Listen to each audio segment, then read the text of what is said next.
Nobody warned you that the most dangerous thing you would ever become was quiet. Nobody sat you down and told you that the day you stopped explaining yourself, stopped chasing understanding, stopped performing your pain for people who were entertained by it, but never actually moved by it, that was the day you became something they would never be able to account for. Nobody told you that silence, real silence, the kind forged in the furnace of everything that tried to destroy you and failed, was not the absence of power, but the highest form of it. And nobody, not a single soul in your entire life, warned the people around you about what was coming. Which means what is coming is going to hit them without any preparation at all.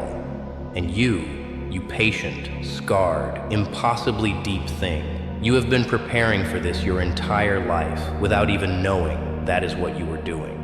But before you understand what is coming, you need to understand what has already happened and why it happened exactly the way it needed to, and why every single piece of it, even the pieces that nearly ended you, was building towards something they're completely unprepared to face. So let me tell you what you actually are. Not the version assembled by people who only ever saw the surface. Not the version constructed by the ones who decided you were manageable before they finished the first sentence of the story you were still writing. Not the version that exists in the comfortable assumptions of every person who looked at your calm and mistook it for emptiness, looked at your patience and mistook it for weakness, looked at your restraint and decided it was the ceiling of what you were capable of rather than the floor. I am going to tell you what you actually are, and it is going to feel like the first honest thing anyone has said to you in a very long time, because it probably is. You are the result of pressure that would have ended most people.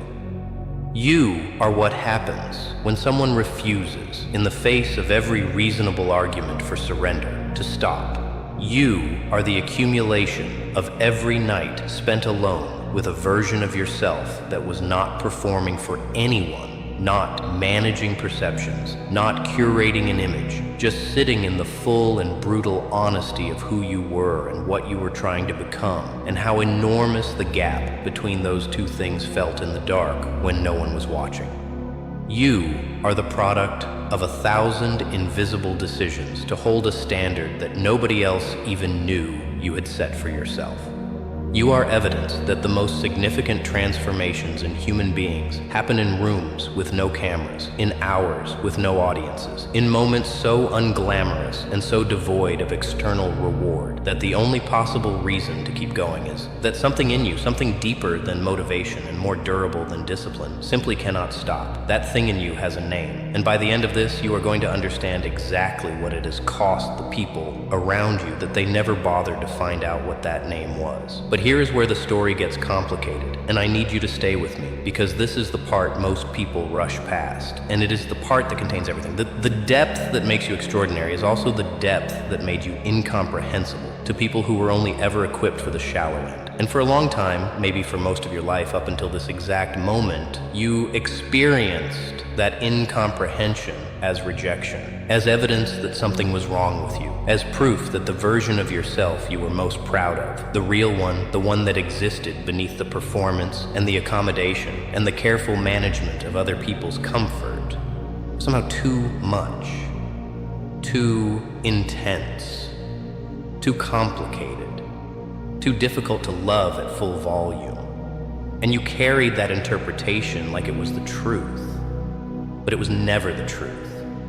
It was just the only story available to someone who had not yet understood what they were actually dealing with. What you were dealing with was not rejection. It was incompatibility. And incompatibility is not a verdict on your worth. It is simply information about fit. The people who could not hold you were not equipped to hold you. And their departure, which felt like abandonment, which felt like confirmation of every fear you had about your own unlovability, was actually the most honest thing they ever gave you. It was them telling you the truth about their capacity. And the cliffhanger buried inside that truth is this: they are still telling you that truth every single day by the life they are living without you. And you have not yet fully read what it says about where they ended up. Because here is what they could not see and will never be able to see from where they chose to stand. They could not see the mind behind the quiet, the one that never stops running, never stops processing, never stops pulling everything it observes through layer after layer of analysis and context and pattern recognition, until it arrives at an understanding so far below the surface level that most people would not recognize it as being about the same thing at all. They could not see the fire behind the calm. The compressed, contained, precisely directed fire that has been burning for years without an outlet, because you understood instinctively that the wrong outlet would reduce everything to ash, and you had not come this far to reduce everything to ash. They could not see the strategic intelligence behind the silence, the way every word you choose to say has been weighed and measured and tested against every word you chose not to say, so that what finally comes out of your mouth when you decide to speak carries a density and a precision that makes people feel, without being able to explain why, that they should pay attention, that something is happening here that they do not want to miss. They could not see any of that because they stopped looking before they got anywhere close to it. They filed you away in a folder labeled known, and they moved on. And here is what that filing cost them. Here is the thing that is going to keep them awake in the part of the night when honesty becomes unavoidable. The folder was wrong. The label was wrong. Every decision they made based on the contents of that folder was a decision made from a false map of a territory they never actually explored. And the territory has been expanding every single day since they stopped looking at it. Now I want to talk about what the silence has been doing while they were not watching. Because this is where the real horror lives, the beautiful and merciless and entirely poetic horror of what happens when you take someone already operating at a level most people cannot access and remove all the energy previously spent managing their presence in your life. All the effort that went into explaining yourself to people committed to misunderstanding you. All the energy that went into making yourself smaller so others could feel larger. All the attention that went into monitoring how you were being perceived and adjusting accordingly. All the life force spent maintaining relationships that were extracting more than they ever returned. When that stops, when all of it stops at once, something extraordinary happens. All of that redirected energy has to go somewhere. And where it went was inward and forward and deep into the construction of something that has been growing in the dark this entire time, without anyone knowing it was there. Fed by every sacrifice that was not witnessed, fed by every decision that cost something real, fed by every night spent alone with ambitions, while everyone around you was comfortable and celebrating and telling each other that the safe choice was the smart choice. What has been growing in the dark is now approaching a size that the dark can no longer contain. And the people who decided they had you figured out are about to receive an education that no one warned them to prepare for. The bill is arriving, and they left no room in the budget for it. Here is what the betrayals actually did, explained in a way nobody ever gets right. Not the dramatic kind, not the cinematic kind that announces itself with volume and tears and the satisfaction of a clear villain. The quiet kind, the kind where someone you gave the full truth of yourself to, someone who had access to the real architecture of your inner world, took that access and used it with surgical precision against the exact things you had trusted them to protect. That moment did something to you that no amount of time has fully undone. It changed the way you process trust. It changed the threshold required before you let anyone past the surface. It made you look at openness and see not generosity, but exposure, not gift, but risk. And the world told you this made you damaged. Told you the walls were a problem to fix rather than a wisdom to honor. Told you the correct response to being hurt by your openness was to become open again as quickly as possible, as though the lesson was wrong and the thing it was protecting you from was imaginary. But the world was wrong, and you knew it. The thing the experience taught you was not to close yourself to everyone. It was to close yourself to everyone who had not earned the specific right of access, who had not demonstrated over time and through consistent action that they were capable of holding what you would give them without using it as a weapon. And the people offended by that standard proved by their offense that they were exactly the kind of people the standard was designed to protect you from. The lesson was not damage. The lesson was discernment. And the difference between those two things is the difference between a wound that weakens you and a scar that protects you from everything still on its way. What all of that discernment has produced is something the people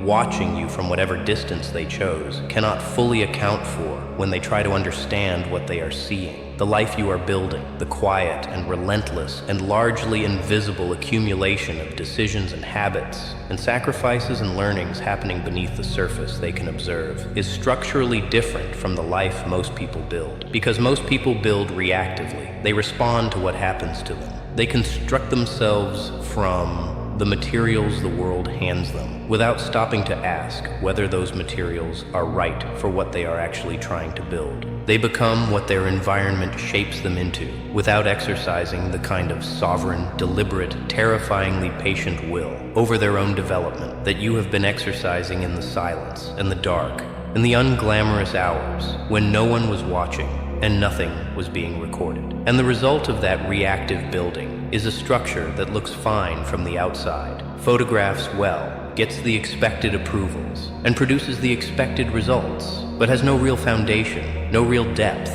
nothing underneath the surface that would hold the weight of anything genuinely difficult. Your structure is different. Every piece of it was chosen. Every piece was tested in the dark before it was trusted in the light. Every piece cost you something real, which means every piece is real. And a structure built entirely from real things is an entirely different category from everything surrounding it. The difference is invisible until the pressure arrives, and the pressure is always coming for everyone. The only question that matters is what you are made of when it finally gets here. Let me tell you about the ones watching you from a distance right now, not the ones who stayed, the ones who left and cannot fully explain why they keep finding their attention pulled back to you, even when they are doing everything correctly in every other area of their lives. They are experiencing something that does not have a comfortable name. It is not quite longing, although longing is somewhere in it. It is not quite regret, although regret is present too. It is something more specific and more unsettling than either of those things. It is the slow and irrefutable dawning recognition that they made a calculation that was wrong in a foundational way. Not wrong in the way that softens with time, not wrong in the way that eventually becomes just a lesson without ongoing cost. Wrong in the way that compounds. Wrong in the way that becomes more expensive with every passing month as the evidence accumulates and the gap between what they expected and what is actually happening becomes too wide to dismiss with the stories they have been telling themselves. They expected you to need them. You did not. They expected your life without them to produce a visible diminishment. It produced the opposite. They expected to look at your life from wherever they position themselves and feel the comfortable superiority of someone who made the right call. And instead, they are sitting with something that feels nothing like comfort and nothing like superiority and everything like a particular brand of loss that has no name, because it is the loss of something they voluntarily discarded rather than something taken from them. You cannot grieve correctly what you chose to release. And they are learning that the hard way, the daily way, the completely inescapable way, without a single thing they can do to change it. That is justice, not the loud kind, not the kind that requires a stage or gives you anything as cheap as the satisfaction of watching someone suffer visibly. The quiet kind that arrives without your involvement and cannot be argued with because it is simply the result of reality doing what reality always does, which is refusing to conform to the stories people tell themselves when those stories are built on a misreading of what they had in front of them. You did not arrange this. You did not chase it. You did not spend a single hour of your precious and irreplaceable life engineering the moment when the people who underestimated you would be forced to reckon with the cost of that underestimation. You were too busy building something real to spend time on anything that theatrical. And that is exactly why the justice landed the way it did. Clean, unambiguous, permanent, with no fingerprints on it except the fingerprints of time and the undeniable mathematics of what happens when invisible effort finally produces visible results that cannot be explained away. Now I need to pull you away from what is happening to them and bring you back to what is happening to you, because what is happening to you is the only thing that actually matters, and I do not want you to lose the thread of it. What is happening to you right now, in this period, in this stretch of your life, that will look in retrospect like the hinge point between everything that came before and everything that is coming, is that you are arriving, not at a destination, not at a finished version of yourself that requires nothing further, but at the first moment in your life where the outside and the inside are beginning to align, where the world is starting to produce evidence that matches the internal reality you have been living in alone for so long. And that alignment is disorienting in ways nobody prepares you for, because you spent so long with the internal reality, unconfirmed by anything external, that you built your entire relationship with yourself around functioning in the absence of that confirmation. You learned to trust what you could not yet prove. You learned to believe in a version of yourself that the visible evidence did not yet support. You learned to carry the full weight of your own potential without anyone else helping you hold it.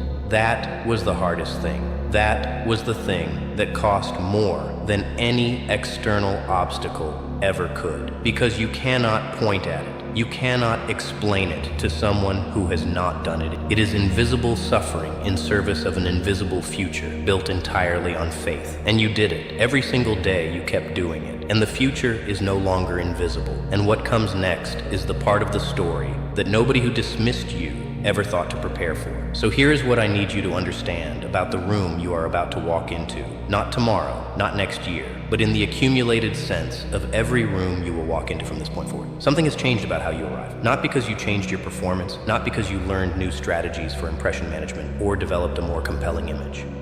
Because you changed underneath the performance. Because the person walking into the room now carries something in their body, in the actual physical fact of how they take up space and hold stillness and move through air. That was not there before. The specific gravity of someone who has been tested and has not broken. The particular stillness of someone who does not need the room to give them anything because they already possess the most important thing, which is an unshakable and hard-earned relationship with their own reality. That quality does not require announcement. It does not require demonstration. It walks in before you do and settles into the room and changes the temperature of it before you have opened your mouth or made a single visible move. And people feel it the way they feel a change in air pressure, below the threshold of conscious thought, but undeniably real, undeniably present, undeniably the thing they will remember about you long after everything else has faded into noise. And the people in that room who have spent their lives performing, which is most of the people in most rooms you will ever enter, are going to feel something specific and deeply uncomfortable in the presence of someone who is not. They are going to feel exposed, not by anything you say or do, just by the contrast, because performance only survives in the presence of other performances. It is a collective agreement that this is how we present ourselves to each other, and everyone maintains the fiction, and nobody points at the gap between the presentation and the reality beneath it. But when someone walks in who is not performing, the agreement breaks down, the fiction becomes visible, and the people who have invested the most in the fiction are the ones who feel the most threatened by its sudden visibility, which means the people who react to you with the most hostility, who are most aggressive in their attempts to dismiss or categorize you as something manageable and non-threatening, are the people most destabilized by what you represent. And what you represent is the possibility that the performance is optional, that there is another way to exist in rooms and in relationships and in the world, a way that is more expensive in the short term and infinitely more sustainable in every term that actually matters. That possibility, embodied in a living, breathing person standing in front of them, is the most threatening thing they have ever been in a room with. And they will never tell you that, but you will feel it. You already do. You have been feeling it for years without having the precise language to describe what you were sensing underneath the hostility.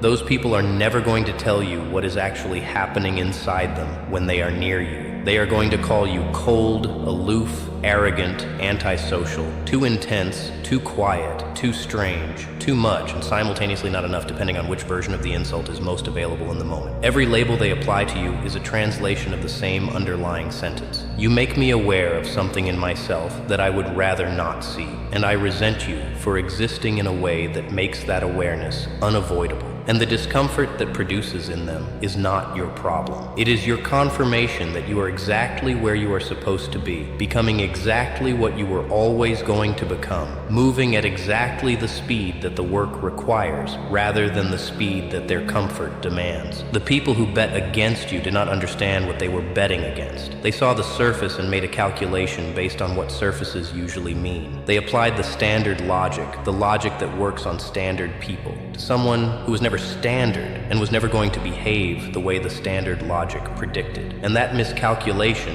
is now permanent. There is no version of events in which they get to go back with the information they now have and make a different bet. The bet is settled. The results are accumulating. And the results are not what they predicted. They will spend a long time processing that. They will spend a long time constructing explanations that allow them to maintain the illusion that they saw it coming, that they understood what you were, that the only reason their prediction was wrong was circumstances beyond anyone's control. They will tell those stories with conviction to anyone who will listen. And none of those stories will change what happened, or what is still happening, or what is coming next. Because reality does not negotiate with narrative. Reality simply continues producing evidence. And the evidence keeps pointing in the same direction it has been pointing all along. And you are going to do something that the people who have been watching you most closely will find almost incomprehensible, given everything that came before it. You are going to be at peace with all of it. Not the performed peace of someone who has decided to appear unbothered for strategic reasons. Not the brittle peace of someone suppressing everything beneath a surface of enforced calm that cracks under real pressure. The real peace, the specific, hard-earned, completely unperformable peace of someone who finally, after everything, trusts themselves. Not blindly, not naively. The peace of someone who has looked at everything that already happened. Every wound and every loss and every night spent rebuilding from nothing, and every moment of doubt so loud it blocked out everything else, and every promise kept when breaking it would have cost nothing visible to anyone outside their own conscience, and arrived at the unshakable conclusion that they can handle whatever is coming because they have already handled the worst of what already came. That is not confidence built from an absence of evidence against it. That is confidence forged from a mountain of evidence in its favor. Every scar is a receipt. Every version of yourself you rebuilt after the version before it was taken apart by circumstances designed to be unsurvivable is a receipt. You have more receipts than most people accumulate in an entire lifetime. And what those receipts add up to is this. You are not someone who might be able to handle what is coming. You are someone who has already proven in the hardest possible conditions, with the least possible support that they cannot be stopped. Walk into what is coming the way you have been walking through everything that already came, without announcement, without performance, without the need for anyone to witness it, or confirm it, or validate the reality of what you are doing, and what it is costing you, and what it is building. Walk into it with the specific and unshakable confidence of someone who has already proven to the only audience that matters, in the only court that carries any actual jurisdiction over the truth of who you are, that they cannot be stopped. Not by the things thrown at them from outside, not by the things that rose up from inside, not by the distance between who they were and who they were trying to become. Not by the loneliness of building something real in a world that rewards performance over substance, noise over depth, display over discipline. Not by any of it. Because you are the thing the darkness built when it thought it was destroying you. You are the result of every fire that thought it was burning you down and was actually burning away everything that was never real to begin with. Everything shaped by other people's fear. Everything molded by the insistence of people who needed you to be small enough for them to feel comfortable around. All of that is gone now, burned clean away. What remains is only what is actually you, tested and real and harder than anything still coming will know how to break. The game was always yours. You just had to survive long enough to understand the rules. You have survived.